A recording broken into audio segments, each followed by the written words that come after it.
Kunja Bihari Jaya Radha Madhava Kunja Bihari Gopi Jana Vallabha Girivaradari Gopi Jana Vallabha Girivaradari Yashodanandana Pajajana Ranjana Yashodanandana Pajajana Ranjana Yamuna Tira Vanachari Yamuna Tira Vanachari Jaya Radha Madhava Kunja Bihari Jayam Vishnupad Paramahamsa Pribhakacharya Astadharta Shri Śrimad Nitya Leela Pravistam His Divine Grace Shilabhai Charana Arvinda Bhaktivedanta Swami Maharaj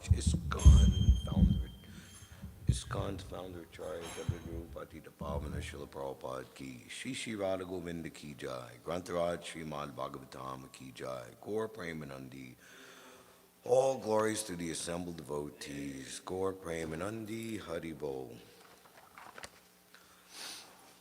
Om Namo Bhagavate Vasudevaya Om Namo Bhagavate Vasudevaya Om Namo Bhagavate Vasudevaya Narayanam Namaskritya Naram Chaiva Narottamam Devim Sarasvatim Vyasam Tojayam Udiraya Nastaprayeshu Bhadreshu Nityam Bhagavata Sevaya Bhagavati Uttama Shloke Bhaktir Bhavati Naishtaki. Reading from the Śrimad Bhāgavatam, Canto 3, Chapter 23, Devahuti's Lamentation, text number 1. Maitreya Uvacha Pirtirbhyam Prastite Sadvi Patim Ingita Kovida Nityam Paryacharat Pritya Bhavaniva Bhavam Prabhum Maitreya Uvacha Pirtabhyam Pastite Sadvi Patim Ingita Kovida Nityam Prayacharat Pritya Bhavaniva Bhavim Prabhum Maitreya Uvacha Pirtabhyam Pastite Sadvi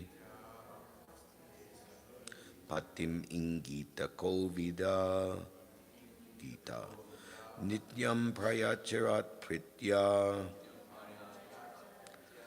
Bhavaniva Bhavam Prabhum Maitreya Uvacha Kirtabhyam Prastite Sadvi Patim Ingita Kovida Nityam Prayacharat Pritya Bhavaniva Bhavam Prabhum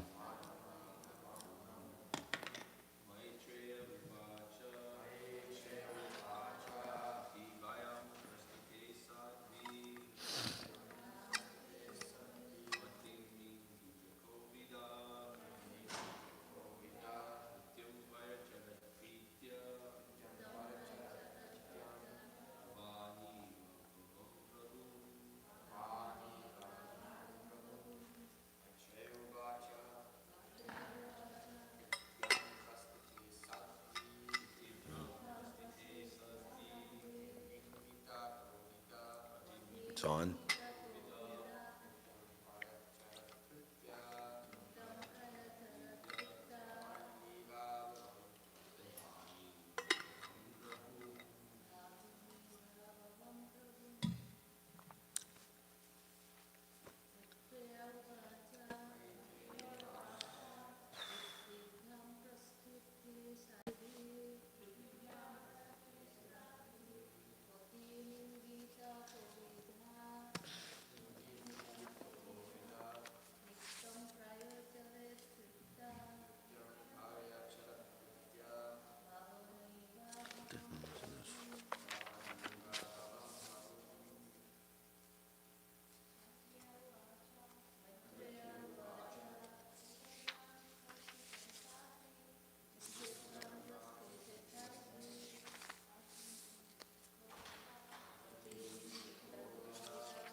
Maitreya Uvacha.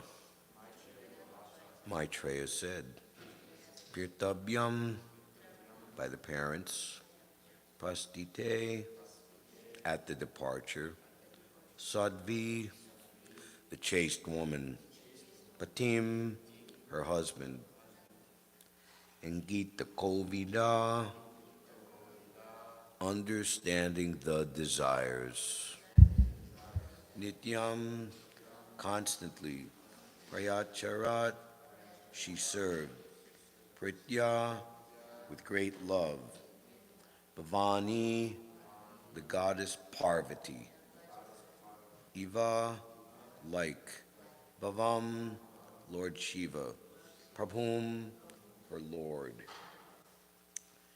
Maitreya continued, after the departure of her parents, the chaste woman, Devahuti, who could understand the desires of her husband, served him constantly with great love, as Bhavani, the wife of Lord Shiva, serves her husband. Purport by His Divine Grace, Srila Prabhupada. The specific example of Bhavani is very significant. Bhavani means the wife of Bhava, or Lord Shiva. Bhavani, or Parvati, the daughter of the king of the Himalayas, selected Lord Shiva, who appears to be just like a beggar, as her husband.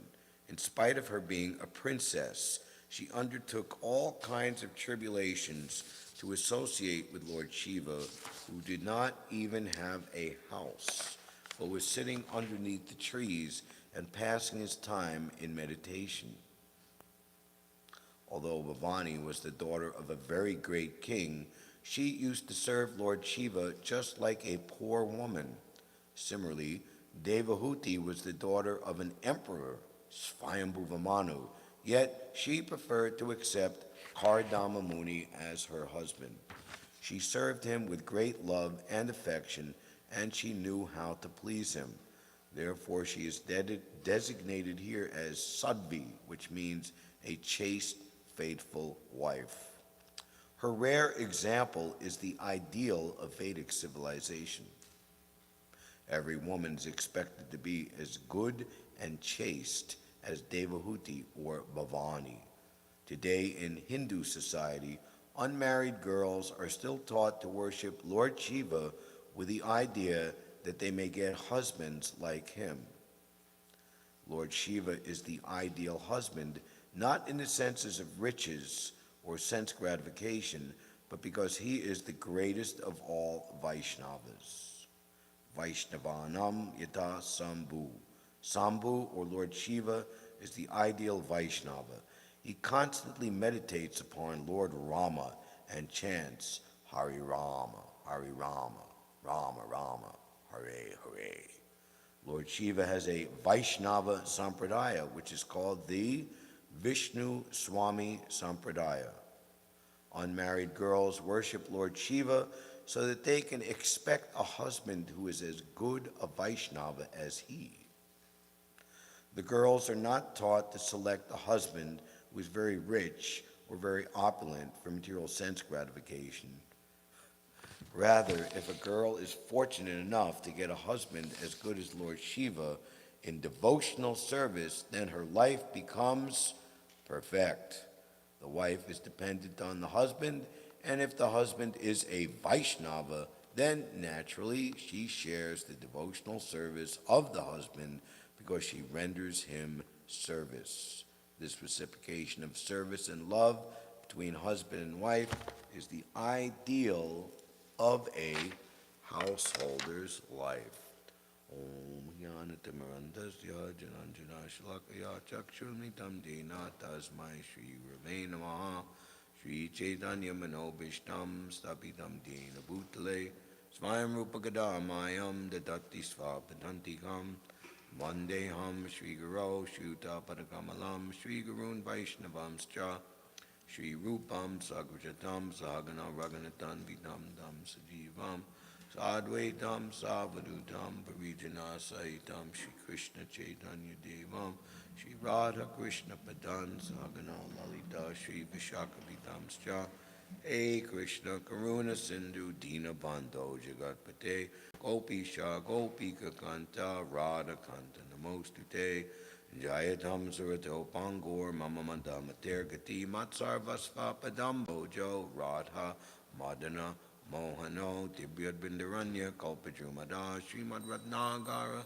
Singasanasto Srimad Radha Shilagovinda Devo Prastalabi Savyamano Smarami Sriman Rasa Risarambi Vamsi Bhattatasti Taha Karshan Venu Svanar Gopir Gopinatha Shriye Stuna Tapta Kanchana Gaurangi Radhe Vrindavaneshvari Vishabhanu Sute Devi Pranamami Hari Priye Vanchakalpa Tarubhyascha Kripa Sindhubhya Eva Cha Tidanam Bhavanebhyo Vaishnavebhyo Namo Namaha Jaya Shri Krishna Chaitanya Prabhu Nityananda Shri Advaita Gadadhar Shivasari Gora Bhakta Vrinda Hare Krishna Krishna Krishna Hare Hare Hare Rama Rama Rama Hare Hare Maitreya Uvacha Pirtabhyam prastite sadvi patim ingita kovida nityam prayacharat pritya bhavaniva bhavam prabhum. Maitreya continued after the departure of her parents. The chaste woman Devahuti, who could understand the desires of her husband, served him constantly with great love, as Bhavani, the wife of Lord Shiva, serves her husband. Srila Gaura Das Babaji, upon understanding, and maybe not a disciple, but someone somewhat sincere, approaching him, a gentleman, someone in a male body, that he is just newly married or about to get married, and what should be the Vaishnava way of associating with one's wife. And his reply, it is very good that you've gotten married. You should treat your wife that she's a servant of Srimati Radharani. She's her maid servant, and that you can, what did he say? You can take her prasadam in that type of mood. So only Krishna and Srimati Radharani and their unlimited expansions are praiseworthy and glorious, because Krishna is the Param Purush, and as he expands his energies in corresponding consorts, that is actually the meaning of true love on the romantic or conjugal platform. Krishna is very kind. Prabhupada says in one place, he allows us our quota. The so-called man desires a so-called woman, and the so-called woman desires a so-called man. We know by the law of karma and transmigration, it's even described later in the 4th canto, how King Paranjana, because of his undue attachment to a woman, his wife, became a woman in the next life. And it's described for the woman, it's very good that she's very loyal and chaste to her husband, because in that way she can take birth as a man in her next life. So we all know from the point of view of striving for perfection in Krishna consciousness that this is not at all, well, maybe it's desirable on one level, but in terms of going for the ultimate prize, it's not at all desirable. So Krishna is very kind that he arranges, all right, you get married, do it in, as Prabhu would say, do it as a gentleman, as a lady and gentleman, live like a gentleman. And going through, of course, going through the varnas and ashrams, or just practically speaking, getting married when one's a young man or a young woman, and then you go through all the various stages. Naturally, there'll be children, and with children, there's great responsibilities. I saw somebody had a T-shirt in Jai Shri Shri Radha Govinda.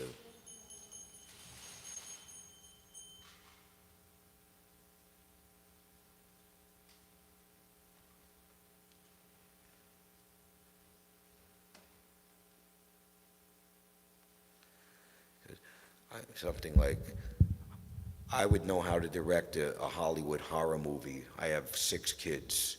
It had the shirt, with anyway, various graphic pictures on it. So one comes to a stage of wisdom, to a stage of experience. Keeping in mind, we should always keep in mind the perfectional stage. There's a very nice verse in Ramananda Samvad. The happiness, the love of Radha and Krishna, and the happiness of the gopis and their service is supreme happiness. It's happiness personified. Narottam Das Thakur, I think it's in Prema Bhakti Chandrika. The love that Radha and Krishna have mutually for each other is the true eternal reality, and the perfect and complete explanation of the sum total of the absolute truth. So they're eternally youthful. Their love is ever new and fresh. Purvarag, although they've met, they're eternally related. Each meeting seems new and fresh. That's described very nicely in Vidagdha Madhava, where Radharani is questioning Lodita, and particularly Vishaka, who is this person in the picture? This person is Krishna. It's explained to her, wow, I'm so much attracted. So if we do it right, Krishna is fulfilling our sense gratification, our desire. It becomes purified, and ultimately we come out completely detached. So Prabhupada's mentioning Devahuti, goddess Parvati. They're the ideal, great example in Hindu, or we say Vedic society. And reasons given. Parvati, she's the daughter of the king of the Himalayas, and she's accepting Lord Shiva, who doesn't even have a house to live in. That's the query of, and the subject matter of, what is the chapter? In one of the last chapters in the 10th canto of the Krishna book. So how is it that the devotees of Lord Shiva is living practically penniless with no possessions, but his disciples and followers are extremely rich, whereas the followers of Krishna, who's obviously Sadaishvarya Purna, filled with all opulence, especially in his majestic aspect of Lakshmi Narayan, they seem to be very, very poor. And then the story of Bhrigu Muni offending, etc., etc. So the real wealth, the real riches, is achieving pure love of Godhead, which contains everything else.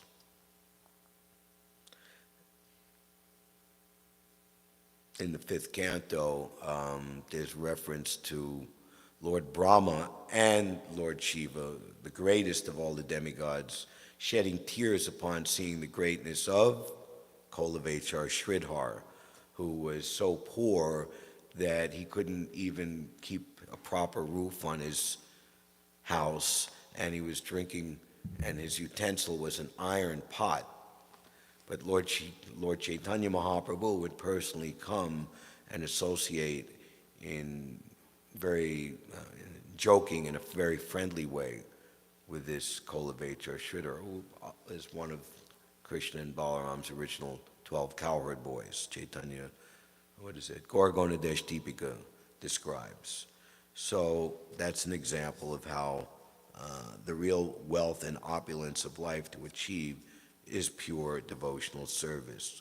Krita Punya Punja, just see these cowherd boys, after accumulating heaps and heaps of pious activities over countless lifetimes, and now have the opportunity to play with Krishna and Balaram as equal friends.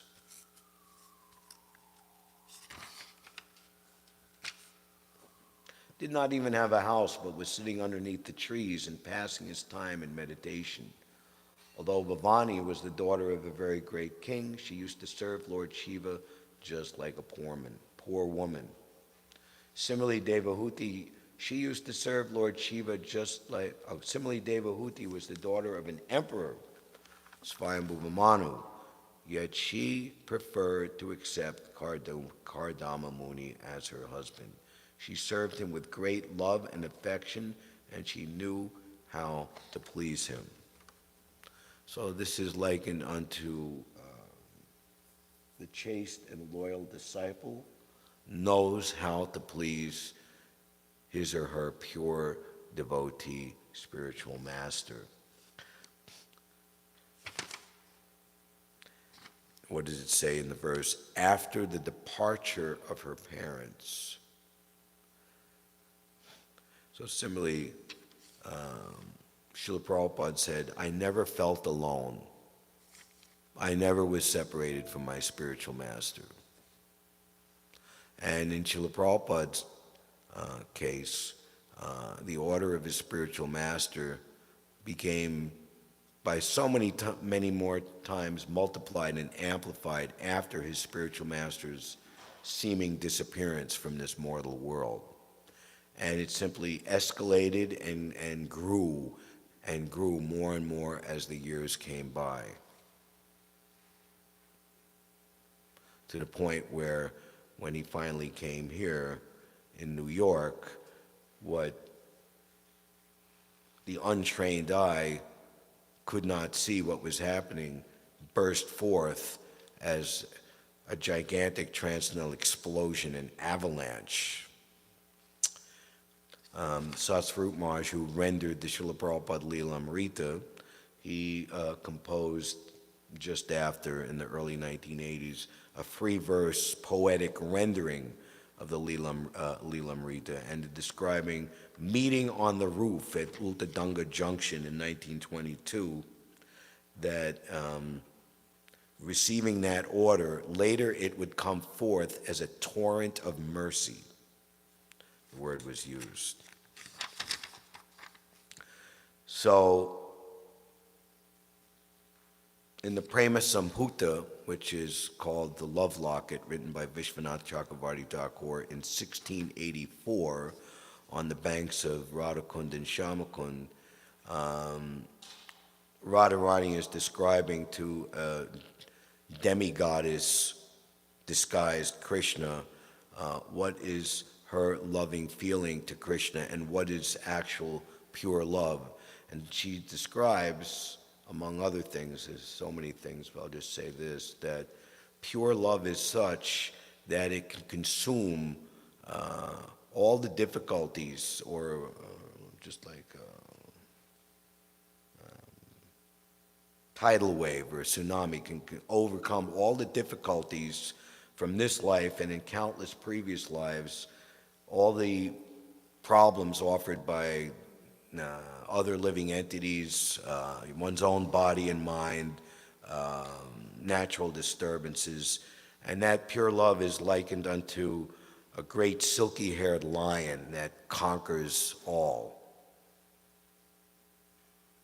So that is love for the order of the spiritual master, love for the order of the spiritual master. All obstacles to devotion are destroyed, and one's real, eternal, pure desire in one's eternal loving relationship with Krishna is established firmly.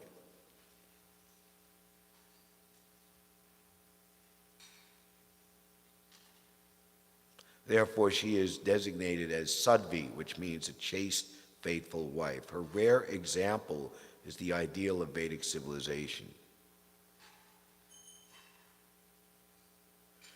Today in Hindu society, unmarried girls are still taught to worship Lord Shiva.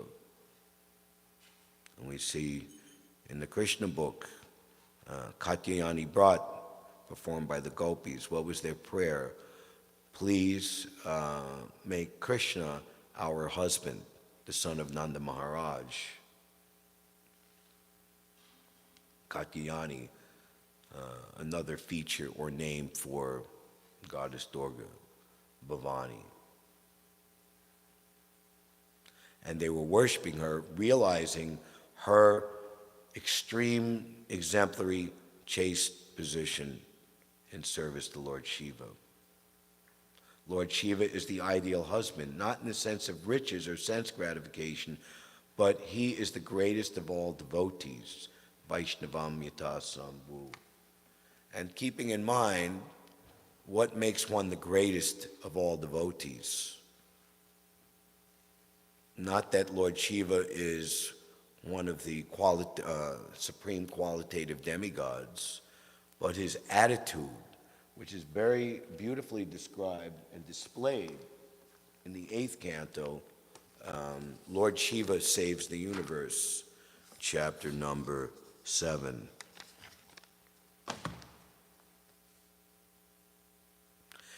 And it's interesting to note in the contemplation, first the demigods, they're approaching Lord Shiva and praying to him, understanding his power, that he can do this. The halahata poison is spreading rapidly and will kill everyone in the universe. So Lord Shiva, he asks Bhavani for permission to do so, to swallow the ocean of poison. And Bhavani, knowing full well Lord Shiva's power, gives him permission to do so.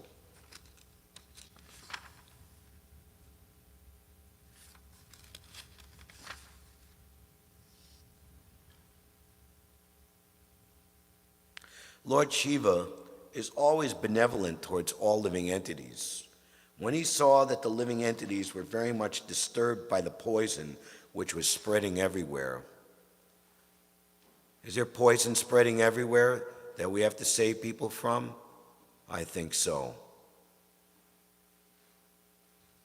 We're reading today of such an of what reality should be like in its exalted pure state. How are people behaving by the influence of this age? In comparison, there's no comparison. Samsaradava Nalalita Loka, the fire, the blazing fire of material existence.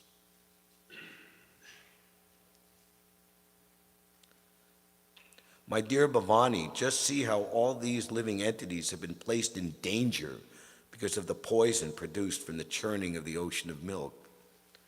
It is my duty to give protection and safety to all living entities. And we'll see later, Kapila Dev is ordering Kardama Muni to give assurance of safety to all living entities. And Prabhupada says, to award shelter, spiritual shelter, to the living beings is the greatest act of service recognized by the Supreme Personality of Godhead. And as we will soon see here, of Lord Shiva. Certainly it is the duty of the Master to protect his suffering dependents. And this very important verse spoken by Lord Shiva. People in general, being bewildered by the illusory energy of the Supreme Personality of Godhead, are always engaged in animosity towards one another. But devotees, even at the risk of their own temporary lives, try to save them. Every time we go out of the temple and we place ourselves in public, we are putting ourselves in harm's way, quite literally. This is the characteristic of a Vaishnava, para dukkha dukhi. A Vaishnava is always unhappy to see the conditioned souls unhappy. There's no other alternative to have any other vision when you go outside of the purview of Radha Govinda's temple. They are not enjoying, they are suffering very badly in great ignorance and illusion. Prabhupada says A devotee onlooker is always aggrieved to see such a condition in human society.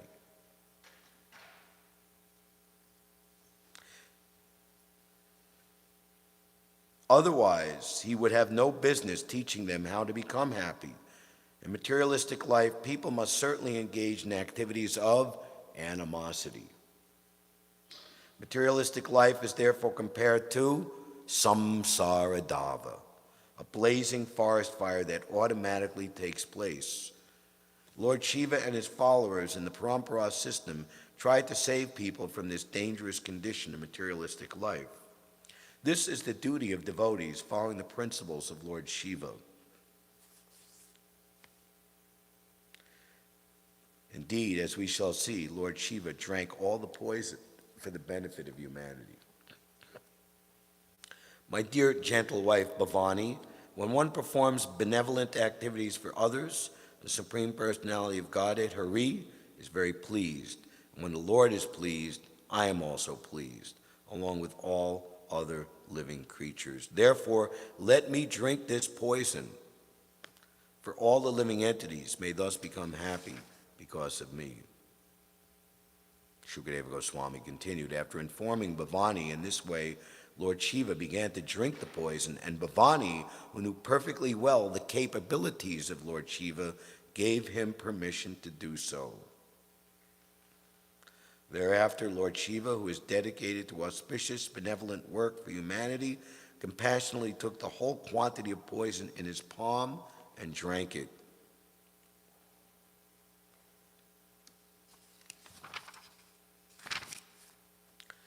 Tapyanti loka tapena, sadava paryaso jana, paramaradanam tadi, purusha ya kilalat manaha. It is said that great personalities almost always accept voluntary suffering because of the suffering of people in general. This is considered the highest method of worshiping the Supreme Personality of Godhead, who is present in everyone's heart. And the most qualified personality to speak and comment on this, Srila Prabhupada says, here is an explanation of how those engaged in activities for the welfare of others are very quickly recognized by the Supreme Personality of Godhead. Ya idam paramam guyam madbhaktesha vidasyati, nacha tasman manusheshu kaschin me priya kritamaha. One who preaches the message of Bhagavad Gita to my devotees is most dear to me. No one can excel him in satisfying me by worship. There are different kinds of welfare activities in this world, but the supreme welfare activity is in the spreading of Krishna consciousness. Other welfare activities cannot be effective, for the laws of nature and the results of karma cannot be checked.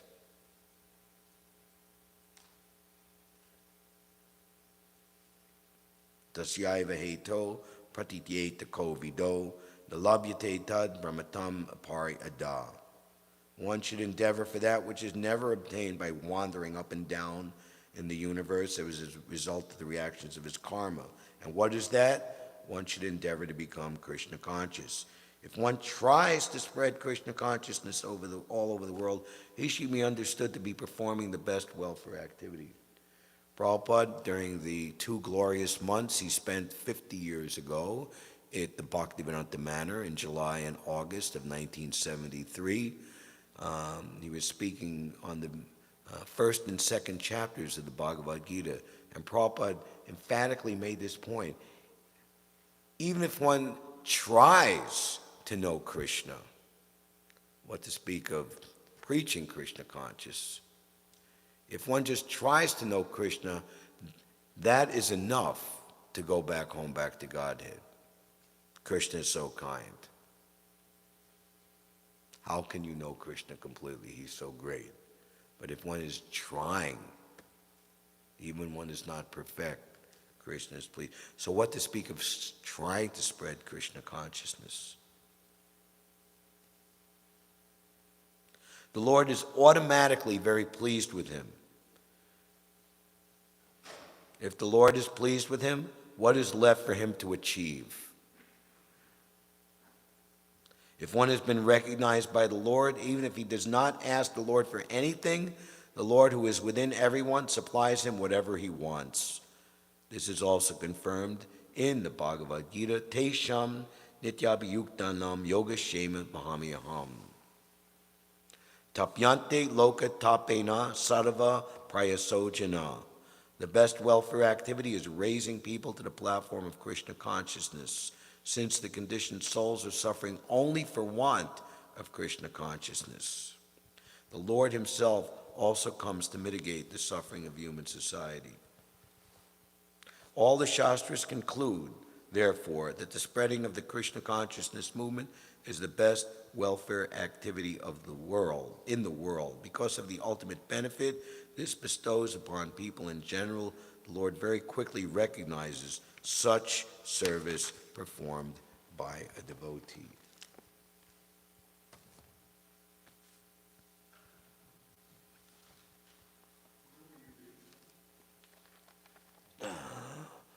Lord Shiva drinks the ocean of poison.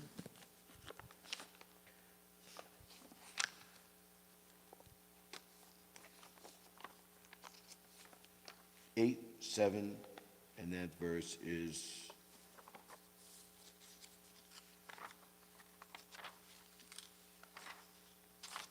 44.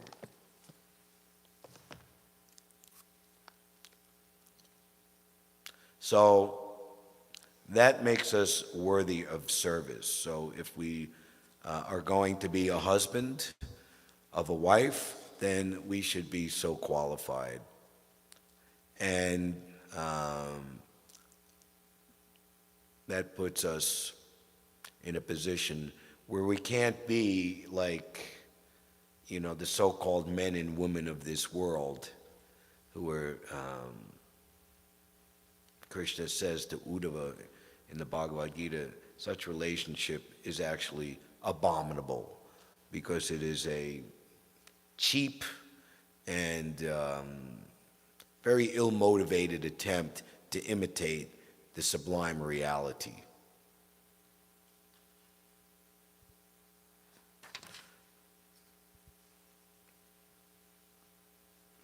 Also, Lord Shiva, in the chapter 24, the fourth canto, chanting the song sung by Lord Shiva, reveals his inner aspiration and actual meditation.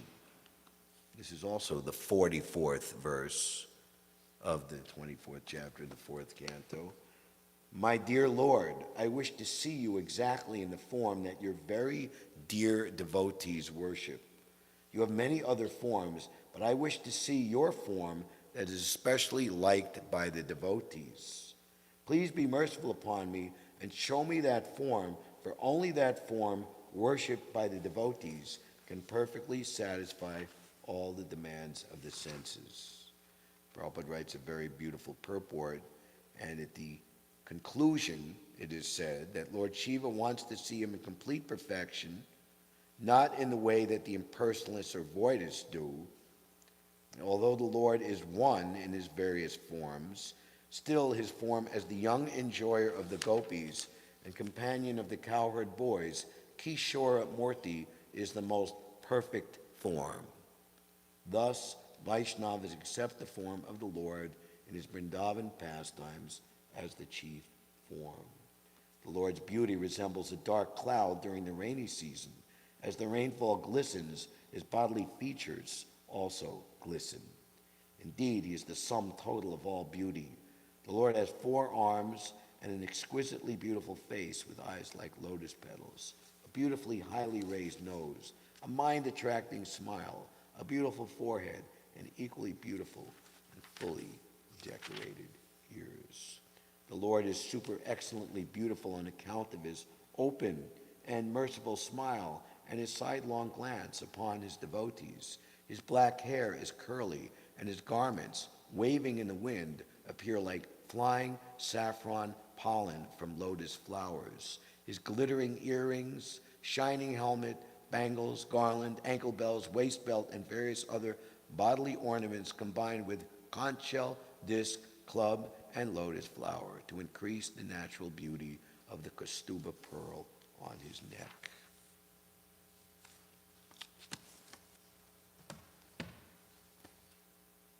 Maitreya Uvacha, Pirtavyam Prastite Sadvi, Patim Ingita Kovida, Nityam Prayachirat Pritya, Bhavaniva Bhavam Prabhum.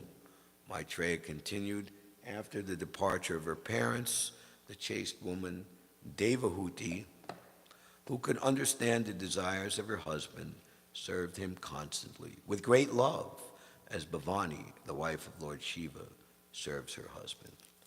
Hare Krishna. Any questions or comments?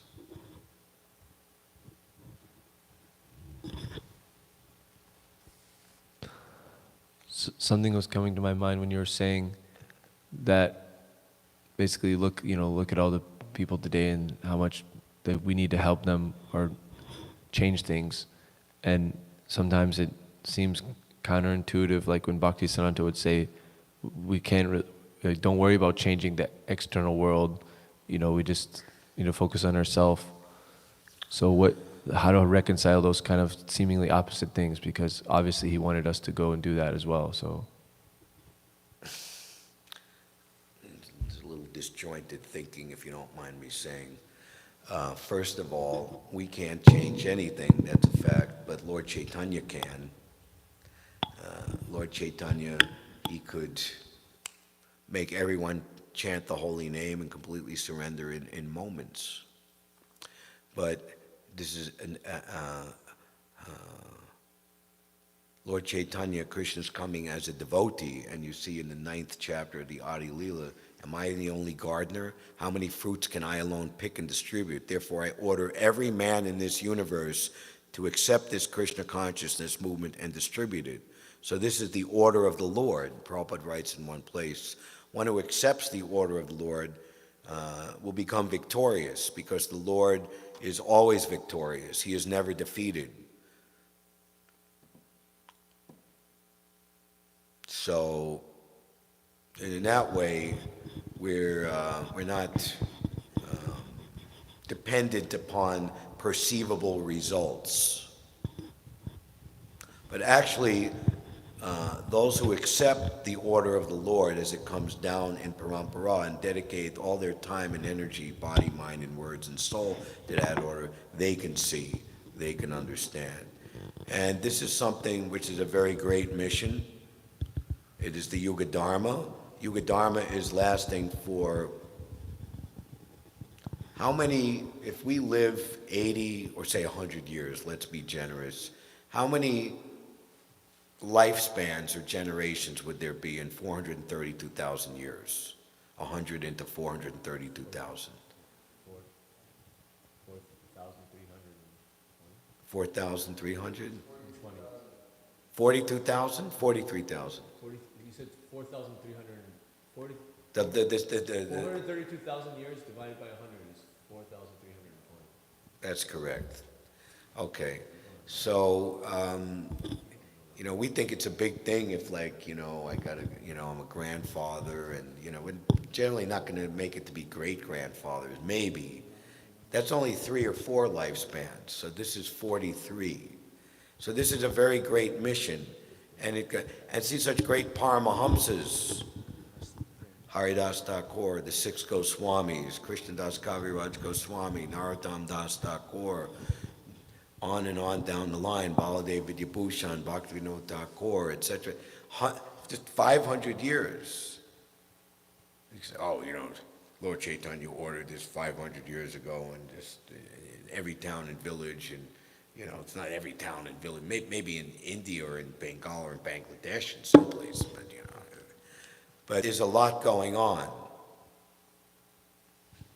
And Prabhupada actually said, in this Kali Yuga, you can hardly expect the majority to take to Krishna consciousness, but those who do so will be greatly benefited. Prabhupada said many things, that even if percentage, even if like what, 5%, 2%? Huh? 1%? Okay. Okay, New York City, 8 million people. What's 1% of 8 million? 8,000 people. 80,000. And Dayananda Prabhu in the class he was giving the other day, if we had like 250 devotees in this city, which I remember that, we were everywhere. Like even now, our little thing, well, I see you guys everywhere. You're all over the place, or like that, or longevity, I've been seeing you guys for years, So, there's supreme solace and satisfaction in executing the order of the Lord. Good times, bad times, popularity, unpopularity, lots of people, little people. For a pure devotee, it's all the same. Because he knows that he's pleasing Krishna. He's simply an instrument. Is that okay? Anything else?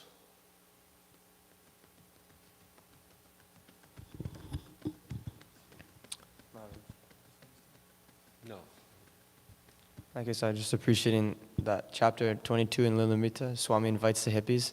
That chapter is very much like that. All these people are like, material life is just traumatizing. Like people, we kind of forget in the temple because we're so blissful here, but... Can you speak slower? Yeah, material life is like a very traumatizing experience actually. And when we reflect back on a material life, we're not thinking about that, but it is. And for so many people, like in that chapter, people were like stumbling into the temple, like falling into the temple, This was like their only shelter, Haridas, one of the early disciples, it was like opening a temple in a war zone in a battlefield, People who just, we were saving lives. And Prabhupada saw the situation, and there was only one service to do, all the, was to cook and feed everybody. People, the first solid food that they eaten in days, Anything else? Hare Krishna. Thank you all very much. Grantaraj Śrimad Bhāgavatam ki jai. Shri Shri Radha Govinda ki jai. Gaur Premanandi Hari Bol.